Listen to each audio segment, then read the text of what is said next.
She was given a worthless barn while her golden sister took everything. Now she exposed dark truth and took back her power. The sky over Austin, Texas was gray, and the rain the weather forecast had predicted finally began to fall. Betty Harrison gazed out the window and sighed deeply. Whenever she thought of her childhood home, girlish emotions welled up inside her. It was a complex mixture of love and pain. "Can you check this manuscript today?" a voice called from across the office, and Betty was pulled back to reality. She worked as an editor at a small publishing house called Magnolia Publishing, where she spent her days reviewing manuscripts from local new writers with her red pen.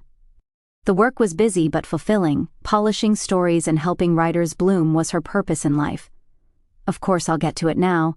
Betty smiled at her colleague and opened a new manuscript file. Her cell phone rang, displaying her sister's name. Ashley was one of the most successful real estate agents in town. Betty hesitated for a moment, wondering if she should answer. Conversations with Ashley always drained her energy, but family was family. Betty took a deep breath and answered the phone. "Betty, are you coming to Mom and Dad's? Don't tell me you've forgotten about the family dinner this weekend." Ashley's voice was bright but somewhat overbearing. "Of course, I haven't forgotten," Betty replied quietly. Ever since Ashley was born, Betty's life had been filled with responsibilities. As the big sister, she was expected to be the good child, responsible, and the one who supported the family. After hanging up, Betty glanced at the picture frame on her desk.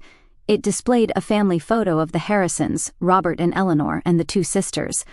In every picture, Ashley stood in the center with their parents' hands on her shoulders.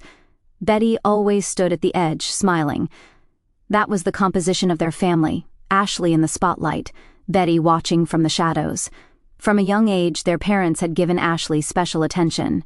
When Ashley performed at a piano recital, their father recorded from the front row while their mother shed tears of joy. When Ashley made the honor roll in high school, they celebrated with a family vacation.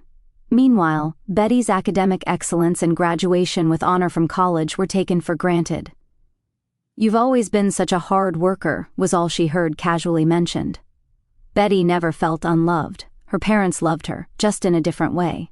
She was stable, reliable, and never caused problems. Her successes were treated as expected, her struggles considered minor.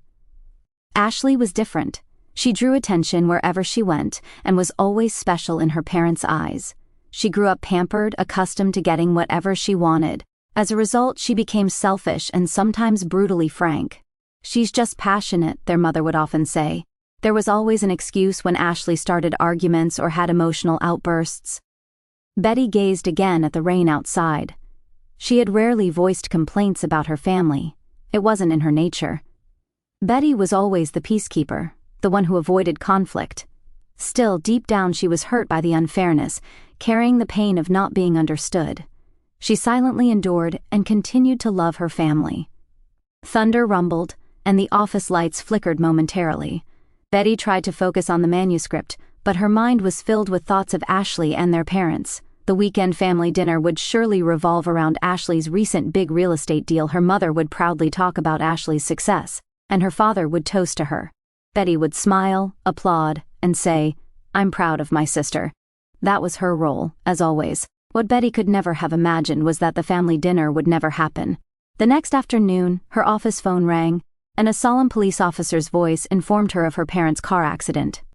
Hydroplaning on the rain-soaked road, drifting into oncoming traffic. They died instantly, she was told. In an instant, Betty's world collapsed. She moved automatically, taking care of all necessary arrangements, organizing the funeral, supporting Ashley, contacting relatives. As always, she shouldered the responsibility and moved forward. A week after the funeral, Betty and Ashley sat in the imposing conference room of the Davis law firm. May sunlight streamed through the windows, bathing the oak table in golden light, but the atmosphere in the room was heavy. Betty, nervously adjusting the sleeve of her black dress, stared at attorney James Davis. He was a longtime friend of their father, Robert, and the executor of the family will. Ashley sat cross-legged in the chair beside her, occasionally glancing at her watch. Since immediately after the funeral, all she had talked about was moving on. "Now, I will read the will of Robert and Eleanor Harrison." Davis adjusted his glasses on his nose and pulled out official documents from a folder. Betty took a breath and leaned forward. She knew her parents had made a will, but they had never discussed its contents. First, regarding real estate. Davis cleared his throat. The Harrison family mansion, including all furniture and household goods, is bequeathed to daughter Ashley Elizabeth Harrison. Ashley made a small fist pump and smiled. It seemed to be what she had expected. Betty frowned in confusion but remained silent. Next, the 2022 Mercedes-Benz, in Robert Harrison's name, and the 2023 BMW in Eleanor Harrison's name, are bequeathed to Ashley Elizabeth Harrison. Ashley nodded with satisfaction. Betty clasped her hands on her knees, gripping so tightly that her knuckles turned white. As for the Harrison couple's precious metal collection, artwork, and bank account assets, Davis hesitated momentarily. These are all also bequeathed to Ashley Elizabeth Harrison. Silence fell over the conference room. Betty felt lightheaded. Everything was gone, nothing left for her. Was this the final message from her parents? Was she truly that worthless to her family? Davis looked at her with sympathy. To Betty Ann Harrison is bequeathed the Harrison family land plot C7, commonly known as the Old Barn, and the surrounding half an acre of land. Betty blinked. The Old Barn? Was that the warehouse at the edge of her parents' vast property that hadn't been used for years? There's a personal note from Robert about this. Davis took out another piece of paper. To Betty, this barn holds special meaning for you. I believe it is exactly what suits you. An unpleasant laugh echoed in the conference room. It was Ashley. She brushed back her hair and looked down at Betty with a malicious smile. This trash is perfect for you, Ashley said laughingly, always plain and unremarkable. It suits you perfectly. Betty felt a pain in her chest. Her sister's words stabbed at her heart. Why had her parents done this? Why had they excluded her in such a way? Davis looked displeased. Ashley, that's inappropriate. But Ashley continued, what special meaning? That place is just a warehouse full of decaying junk. It has no value. Betty quietly stood up and took the barn keys from Davis. She made a desperate effort not to show her emotions. Thank you, Mr. Davis. I respect my parents' wishes. Leaving the conference room, Betty encountered several relatives in the hallway. Their expressions showed sympathy. Everyone seemed to know the contents of the will. Aunt Mary gently squeezed her arm and whispered, "It's all right, dear." When she reached the parking lot, Betty finally released her emotions. Closing the car door and resting her forehead on the steering wheel, hot tears flowed. With trembling hands, she took the barn key from her handbag and stared at it. The old brass key felt cold and heavy. A few days later, Betty decided to visit the barn located on the edge of her parents' vast property. It was a place she had rarely approached since childhood. The wooden exterior walls were faded from the elements, and parts of the roof needed repair. When she turned the key, the heavy door creaked open. Inside was dusty, and the air smelled of old wood and metal. Light streaming through the windows cast various shadows on the floor. What a place, Betty murmured. The barn was filled with old farm equipment, used furniture, and cardboard boxes. Her shoulders slumped. Was Ashley right after all? Was this truly just a worthless pile of junk? But her father's words echoed in her mind, something with special meaning for you. She looked around. There must be something here, something meant for her. Betty rolled up her sleeves and began sorting through the old items. One by one, she moved boxes, removed sheets, and cleared shelves. After several hours of work, she noticed something strange in the center of the floor. Wiping away the dust, she uncovered a metal plate embedded in the floor. It was about 1 meter square and clearly different from the regular floorboards. Betty knelt and traced the edge of the metal plate with her fingers. There was a slight gap, and a small metal ring was attached in one spot, like a handle. Driven by curiosity, she pulled the ring. At first it didn't move, but with a little force the metal plate slowly lifted. Betty gasped. Before her eyes appeared a staircase leading underground, wooden stairs disappearing into darkness. She took out a flashlight and directed the light toward the stairs. A doorway to another world had opened. Betty took the first step with trembling legs. As she descended the stairs, her heartbeat quickened.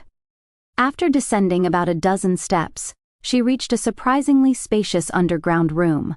She flipped a switch attached to the wall, and the entire room was brightly illuminated. There were neatly arranged bookshelves, file cabinets, and a large wooden desk in the center. The room was surprisingly clean, showing signs of regular maintenance. A single envelope was placed on the desk. It was addressed to Betty. With trembling hands, she opened the seal, and a letter appeared. It was in her father's handwriting. Betty unfolded her father's letter with shaking hands. The paper carried a faint scent of her father's aftershave. Dear Betty, if you are reading this letter, it means you have found our true legacy. This room is the real treasure of the Harrison family, a place where our souls reside, hidden from the outside world. There is a reason I left you this barn. I believe that only you, not Ashley, can understand the value of this room. Please explore everything in this basement. Then you will understand the reasons for our decision. With eternal love, Dad. Betty clutched the letter to her chest, holding back tears. Her father's words were filled with warmth and trust. She looked around. What was this true treasure of the Harrison family? Bookshelves reaching the ceiling lined the walls, and file cabinets were neatly arranged. But what caught her eye most was the multitude of family photographs covering an entire wall. Many were photos she had never seen before. Betty approached one photograph. It was from her 11th birthday party, a picture not included in the official family album, capturing the moment her father embraced her and kissed her cheek. Pure joy shone on her face. Next to it was a photo from when she won first prize in a high school literary contest. There had only been a small celebration at home, but in this picture, her father proudly had his arm around her shoulder, and her mother was teary-eyed. So many, Betty gasped. All the important moments of her life were recorded here. Even if they weren't publicly celebrated, her parents had certainly cherished her successes and growth. In the center of the room were two large wooden boxes. One was engraved with Ashley, and the other with Betty. She approached the box with her name and carefully opened the lid. Inside were neatly arranged records documenting her life, from elementary school report cards to her college diploma. What particularly caught her eye was a thick file titled, Betty's Contributions. Opening the file, she found records written in her father's handwriting, records of how 14-year-old Betty took over all the housework when her mother was hospitalized, records of how she helped with her father's work, and assisted in overcoming a company financial crisis, records of how she repeatedly helped Ashley with homework and quietly supported her sister when she stumbled. Betty is the pillar that supports the family from places that don't stand out, her father had written. Without her strength and patience, this family would not function. Wiping away tears, Betty also glanced at Ashley's box. As a sister, she felt she shouldn't invade her sister's privacy, but her father had said he wanted her to see everything. Nervously, she opened the box. Ashley's box contained not only records of her outward successes and awards, but also materials Betty knew nothing about, medical records from Ashley's teenage years, psychiatrists' diagnoses, treatment records for depression and anxiety disorders. And most shocking were photographs of self-harm and records of emergency hospital transports. Ashley, no way. Betty flipped through these records with trembling hands. There were also copies of Ashley's diary from when she was 16. Everyone thinks I'm perfect, but if they knew the real me, they would surely be disappointed. I'm a fake. I always have to show a smile, but inside I'm empty. I wish I were like Betty. She's always dignified and genuine. Betty collapsed into a chair. Who would have thought that behind Ashley's glamorous appearance lay such deep suffering? Their parents had always given Ashley special treatment to protect her fragile mental state and continuously supported her self-esteem. On the opposite side of the room were more file cabinets. Betty opened them one by one and checked their contents. Dozens of her father's diaries were stored there. She picked up the most recent one and opened it to the last page. Today, I made the final changes to the will. I decided to leave all material things to Ashley and the barn to Betty. It will seem unfair to the world. Betty herself will surely be hurt, but I believe this decision is right. Ashley has always sought validation from the outside and material proof. Her emotional wounds are deep, and she continues to seek self-worth externally. This is partly our responsibility. To protect her fragility, we have excessively praised her and filled her with material things. Betty is different. She has strength that shines from within. She is a person who seeks truth and meaning rather than material value.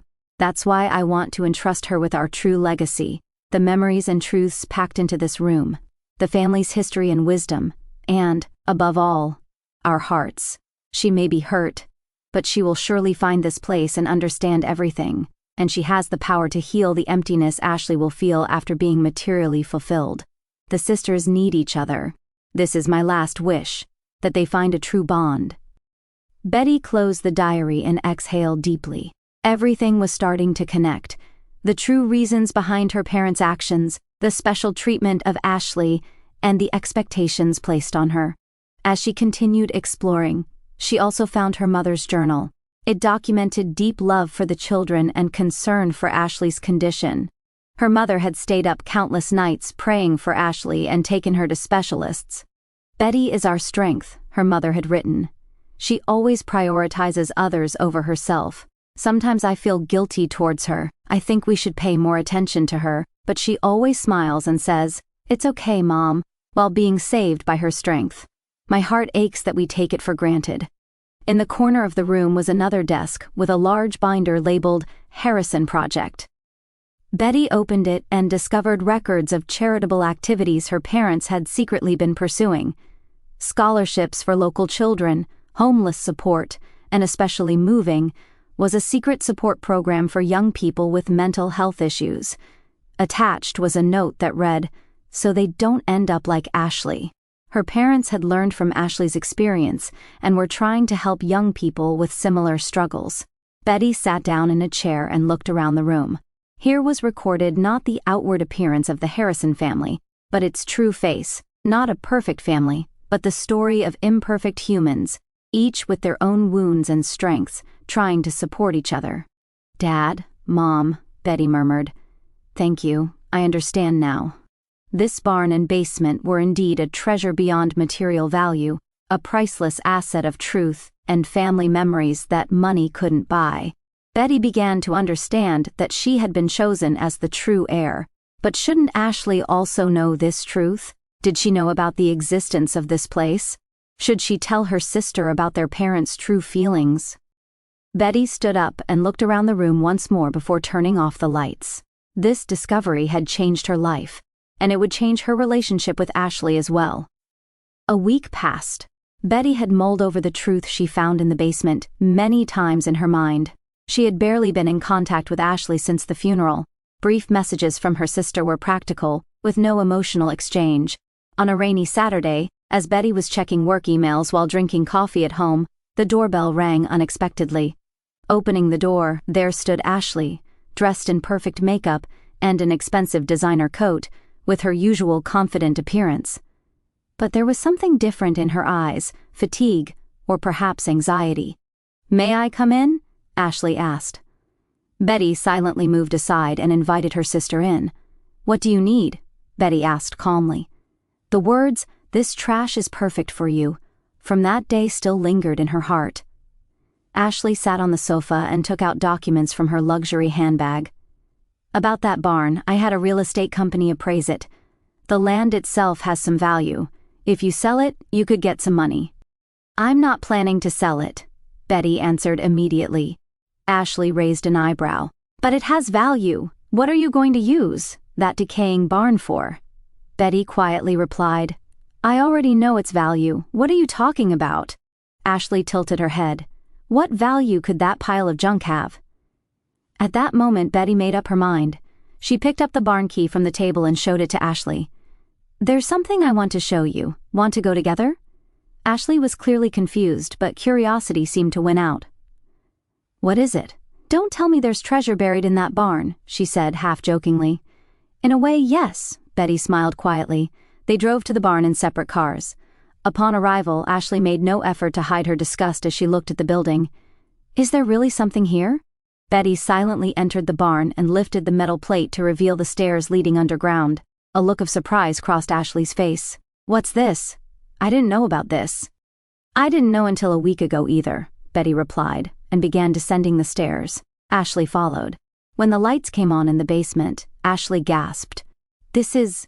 She was at a loss for words, staring at the wall of family photographs.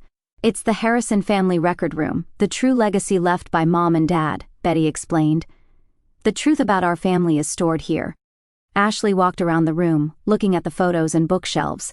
Then she noticed the box with her name carved on it. "What's this?" See for yourself, Betty said quietly. Ashley opened the box, and the moment she saw its contents, her expression changed. Her past treatment records, diaries, and evidence of self-harm were neatly stored there. What is this? Her voice trembled. This is an invasion of privacy. How could such things? Mom and Dad knew, Betty said gently. All your suffering. My secrets like this? Ashley cried out with a mixture of anger and shame. Who saw this? Who did you tell? I haven't told anyone, Betty answered quietly. I only found out recently myself. Mom and Dad kept this secret to protect you. Tears welled up in Ashley's eyes. I can't believe it. After seeing this, what do you think of me? Weak? Broken? No. Betty approached her sister. Seeing this, I finally understand you.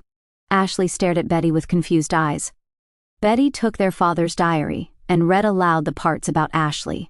The real reasons their parents had given Ashley special treatment. The numerous decisions they had made to protect her mental state and support her self-esteem. To protect me? Ashley displayed an expression of disbelief. Betty nodded and now took out a file titled Ashley's Kindness. Look at this too.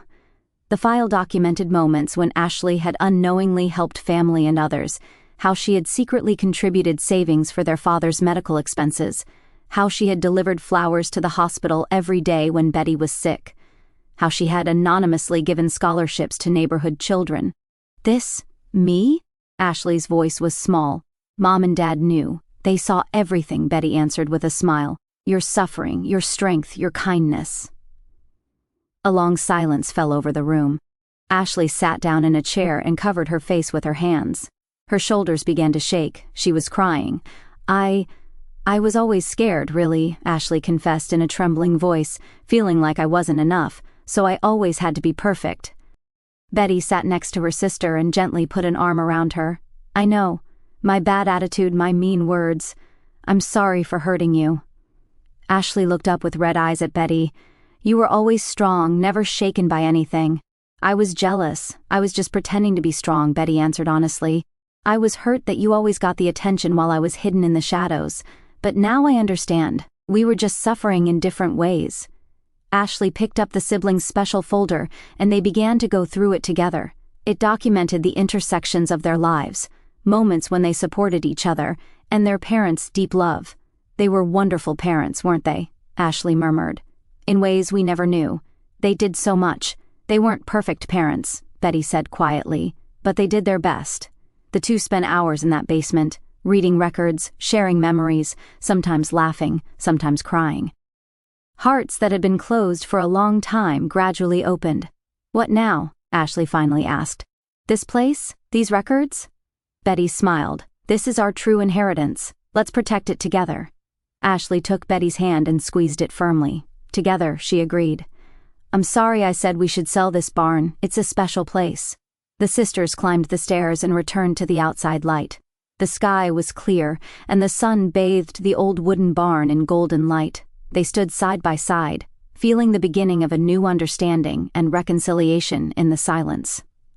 A year later, the barn had been completely transformed. The weather-beaten old exterior walls had been repainted, the roof repaired, and large windows added.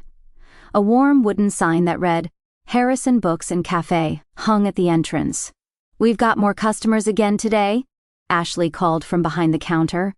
Her hair was pulled back in a ponytail, and she wore a simple apron. The flashy jewelry and expensive brand-name outfits from before had disappeared. Betty paused from organizing the bookshelves and responded with a smile. The local writer's circle is coming today, so we need to prepare. This small publishing cafe they had opened had become a popular spot in the community. Ashley used her real estate knowledge to manage the place and handle the business side, while Betty used her editing experience to support local writers. A small publishing space was also set up in one corner of the cafe, becoming a base for writers dreaming of self-publishing. The basement was preserved as the Harrison family record room, a special place just for the two of them. Sometimes after work, they would go down to the basement, drink wine while reading their parents' records, and share memories. How was therapy today? Betty asked while making coffee. Ashley smiled a bit shyly. It was good. Dr. Reed praised my progress. A few months after their reconciliation, Ashley had started psychotherapy. She faced her inner self and gradually released her attachment to appearances and materialism. Even more surprisingly, she had begun to publicly share her past issues and was now speaking at mental health awareness events at local high schools. "Will you look at the draft for next week's speech?" Ashley asked while opening her laptop. "I'm still a bit anxious." "Of course," Betty answered kindly, "but your words are strong enough. Have confidence." Now, sunlight streaming through the cafe windows warmly illuminated them both. Photos of their parents decorated the wall, and next to them hung new pictures of the sisters, Betty and Ashley, smiling with their shoulders touching. Their expressions showed a natural warmth that hadn't been seen before. "I sometimes think," Ashley said, holding her coffee cup with both hands, "what would have happened to us if Mom and Dad had divided the inheritance normally? We probably wouldn't have the relationship we have now," Betty answered frankly. "I would still be silently enduring, and you would still be measuring your worth by possessions." Ashley nodded. "They were thinking of us until the very end, weren't they?" "Yes, their true legacy wasn't this building or money," Betty said. "It was the heart that values family bonds and truth." The cafe door opened, and the first customer entered. The sisters stood up with smiles and exchanged glances.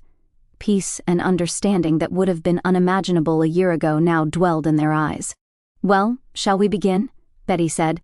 Ashley nodded and replied, "Yes, together." The old barn now serves as the stage for a new story, like a lighthouse guarding lost family memories while illuminating a new path toward the future.